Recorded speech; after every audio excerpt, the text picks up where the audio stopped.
مطلب یہ واقعہ میں کیوں سنا رہی ہوں آپ کو کہ ہمیں اس ولایت کے معانی سمجھ میں آ جائے،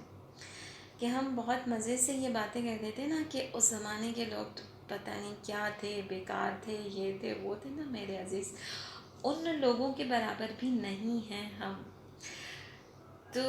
اس کی بیٹی نے کہا کہ آپ فوراً اس کو واپس بلائیے،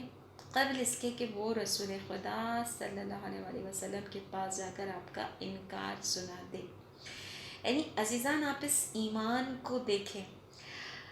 تو خیر بہرحال وہ گیا اور جا کر اس نے حکم دیا کہ واپس بلا کر لایا جائے جعبر کو۔ جب وہ واپس آیا تو اس نے کہا کہ تم یہاں بیٹھو، میں بات کر کے آتا ہوں۔ پھر رسول خدا صلی اللہ علیہ وآلہ وسلم کے پاس وہ گیا اور اس نے وہاں بات کی جا کر، تو پیغمبر اکرم صلی اللہ علیہ وآلہ وسلم نے فرمایا کہ اسلام نے ان سب چیزوں کو ختم کر دیا ہے۔ اب یہ اسٹیٹس، مال، شکل، ظاہری حسن و جمال کوئی حیثیت نہیں ہے اس کی۔ ہر مومنہ کا کف ہے، کف یعنی ہمسر ہے، برابر ہے۔ ہر مومن یعنی جو ایمان رکھتا ہے، ہر مومن مرد مومنہ خاتون سے شادی کرنے کا حق رکھتا ہے۔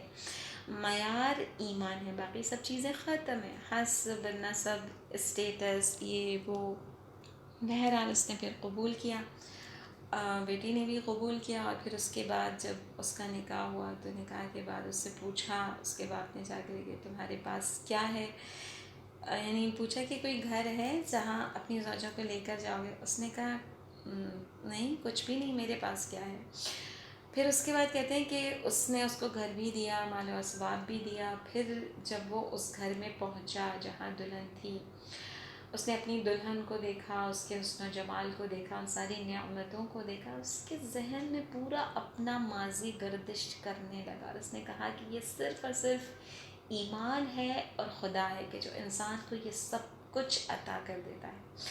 تو اس نے وہ پوری رات کہتے ہیں عبادت میں گزار دی، دن آیا تو روزہ رکھ لیا، 2-3 دن تک یعنی وہ یہی کام کرتا رہا، یعنی رات عبادت میں گزارتا تھا، دن روزے میں بسر کرتا تھا۔ پھر وہ دلہن کا جو باپ تھا زیاد بن لبید، اس نے خود جا کر رسول خدا صلی اللہ علیہ وآلہ وسلم سے شکایت کی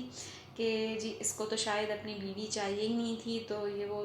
خیر پیغمبر اکرم صلی اللہ علیہ وآلہ وسلم نے پھر جعبر کو بلا کر اس سے سوال کیا کیا ہے یہ سب کیا ہے، تو جعبر نے کہا کہ نہیں ایسی کوئی بات نہیں ہے۔ جعبر کہتا ہے اللہ کے رسول آپ کے علم میں تو ہے کہ میں کیا تھا، اور خدا نے اسلام کی برکت سے مجھے کیا کچھ دے دیا ہے، تو میرے لیے مطلب میں یہ اپنے لیے جائز نہیں سمجھتا کہ میں شکر خدا ادا کیے بغیر اس کی نعمتوں کی طرف بڑھوں۔ یعنی بہرحال پھر وہ دونوں جتنا عرصہ کہتے ہیں کہ ایک ساتھ رہے تو بہت ہنسی خوشی رہے، اور کسی غزوے میں جو ہے وہ شہید ہو گیا۔ تو یہ سب بتانے کا، سنانے کا مقصد صرف یہ ہے کہ ہم لوگ پتہ نہیں کہاں ہیں، کس جگہ پر ہیں۔ اگر دین کے حوالے سے دیکھا جائے اور اس طرح کی ولایت کے حوالے سے ہمیں انگیج کیا جائے تو ہم پتہ نہیں کہاں ہیں، پتہ نہیں اپنے آپ کو کیا سمجھتے ہیں کہ جی ہم سے تو بڑا جی کوئی مومن اور کوئی مسلم کوئی وجود ہی نہیں، جبکہ حقیقتاً ان تمام لوگوں کے معیار پر بھی آنا ہمارے لیے بہت مشکل ہے۔ آپ سوچیے نا اگر ہمارے ساتھ یہ سب ایسا کچھ ہو جائے تو ہم کہاں کھڑے ہیں؟ یعنی انسان کی فوراً ہی پتہ نہیں کتنی غیرت جاگ اٹھتی ہے، حمیت جاگ اٹھتی ہے، سوچنا شروع ہو جائیں گے کہ آیا یہ سچے رسول ہیں بھی یا نہیں، معاذ اللہ اس قسم کی باتیں کر رہے ہیں، یہ سب کچھ شروع ہو جائے گا۔ آپ دیکھیں اس مقام پر آنا بہت بڑی بات ہے کہ اگر رسول اس بات کو میرے لیے اچھا سمجھتے ہیں اور خوش ہیں تو میں بھی اسی میں خوش ہوں۔ اس جگہ پر ہم ہیں، یہ سوال کریں عزیزان، میں اور آپ اپنے آپ سے، یہ اصل مقام ولایت ہے۔ ولایت اس کو کہتے ہیں کہ انسان یعنی خدا کے ساتھ، اس کے رسول کے ساتھ، اس کی حجت کے ساتھ اس طرح کا تعلق رکھتا ہو۔ اسی لیے آپ دیکھیں سورہ مبارکہ نساء میں ارشاد پروردگار عالم ہو رہا ہے اطیعوا اللہ و اطیعوا الرسول و اولی الامر منکم، اطاعت کرو اللہ کی، اطاعت کرو رسول کی، اور جو تم میں سے صاحبان امر ہیں ان کی اطاعت کرو۔ عزیزان اگر آپ غور کریں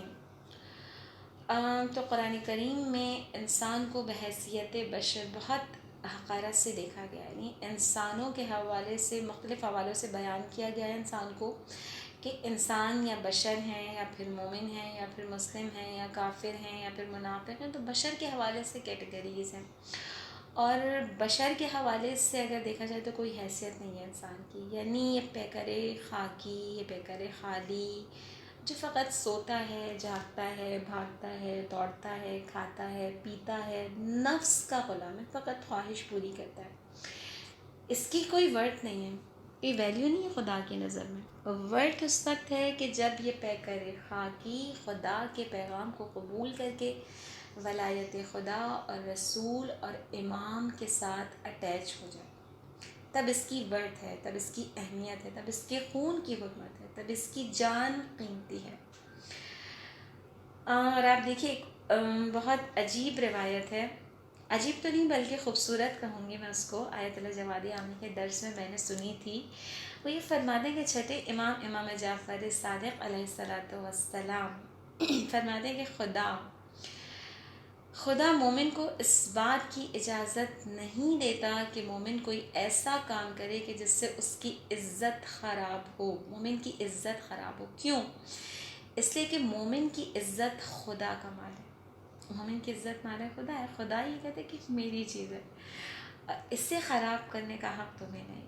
یعنی کہ جب انسان اس رشتہ ولایت میں خدا سے جڑ جاتا ہے، خدا سے اس تقرب کو حاصل کر لیتا ہے، ایمان کے رستوں پر آگے بڑھتا ہے، تو پھر خدا اس انسان کو اون کر لیتا ہے۔ جس طرح سے خدا نے کعبے کو اون کیا، اس سے کہیں زیادہ، کہیں یعنی کعبے کو خدا نے اون کیا ہے نا، کعبے میں خدا رہتا تو نہیں ہے، ایک امام نے حکم خدا سے اس بیت کی تعمیر کی اور خدا نے اس کو اون کر لیا کہ یہ میرا ہے، اس سے کہیں زیادہ اعلیٰ مرتبے پر خدا مومن کو اون کرتا ہے، کیونکہ خدا کی نظر میں ایک مومن کی حرمت، اس کی عزت، اس کی فضیلت 1000 کعبے سے افضل ہے۔ تو یہ سب چیزیں کس وجہ سے ڈیولپ ہوتی ہیں، یہ تمام مقامات کیسے حاصل ہوتے ہیں ولایت کے رستے پر، جب ہم خدا کے ساتھ رشتہ ولایت کو قائم کر لیتے ہیں، خدا کے ساتھ تقرب کے پورے نظام کو اسٹیبلش کرتے ہیں، نبی اور امام کے توسط سے اس پر آگے بڑھتے چلے جاتے ہیں، اوپر ہوتے چلے جاتے ہیں، تو ہمارے لیے پھر یہ سارے مقامات خدا کی طرف سے میسر ہوتے چلے جاتے ہیں۔ اور اس کے لیے آپ دیکھیے 3 بیسک فیکلٹیز ہیں کہ جو ہر انسان کو اس کی پیدائش کے ساتھ ملی ہیں، سمع، بصر اور فؤاد۔ مختلف قرآن کی آیات میں آپ نے پڑھا ہوگا فؤاد کا ترجمہ یا افعیدہ کا ترجمہ پڑھیں گے تو لکھا ہوگا کہ دل، لیکن اگر اس کے معنی کو تھوڑا سا ڈیپتھ میں جا کر دیکھیں تو قلب اور فؤاد میں کیا فرق ہے، کیونکہ قلب کے معنی بھی دل کیا جاتا ہے، فؤاد یا افعیدہ کا معنی بھی دل کیا جاتا ہے۔ یہ میں نے پڑھا تھا ایک کتاب میں، ملا محسن فیض کاشانی کی تفسیر سے لیا گیا تھا، بہت خوبصورت بات کہی ہے انہوں نے۔ وہ یہ کہتے ہیں کہ فؤاد صرف دل کو نہیں کہتے بلکہ پرجوش اور پرسوز دل کو کہتے ہیں، یعنی خدا نے جب انسان کو پیدا کیا تو فقط دل نہیں دیا میرے عزیز، وہ دل دیا ہے کہ جس میں مسلسل ایک آگ لگی رہتی ہے۔ تو یہ قرآن اس کے اپنے لطائف ہیں، ان لطیف نکات سے اپنی روح کو سرشار کرتے رہیں، انشاءاللہ دعا میں یاد رکھیں۔ وآخر دعوانا ان الحمد للہ رب العالمین، والسلام علیکم ورحمۃ اللہ وبرکاتہ۔